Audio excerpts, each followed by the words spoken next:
Hello દોસ્તો, તો આજના મારા ન્યૂ વ્લોગમાં તમારું સ્વાગત છે। ચલો આપણે આજે મારા તબેલાની મુલાકાત લઈશું। એક બાજુ તબેલાનું રિનોવેશન ચાલી રહ્યું છે અને જુઓ આ છે મારી જૂનાગઢથી મંગાવેલી ગીરની ગાય। એક બાજુ તબેલાનું રિનોવેશન ચાલી રહ્યું છે, થોડા જ સમયમાં તબેલો પણ થઈ જશે। પછી ચલો આપણે ગોરી ગાયને દોવાની શરૂઆત કરીશું। આ રીતે પગ બાંધવાના છે, પછી વાછરડાને સાઈડમાં મૂકીને આપણે ગોરી ગાયને દોવાનું સ્ટાર્ટ કરી દઈશું।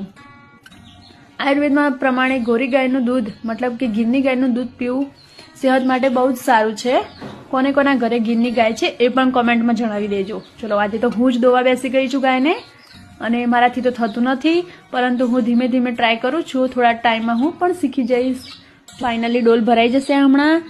અને હવે આપણે બેસીશું હિંચકાની મોજ। ગામડાની મોજ એટલે ગામડાનું જીવન તો બધા માટે સપનું હોય છે, સપનું। તો ચલો મળીશું કાલે નવા વ્લોગમાં। Thank you.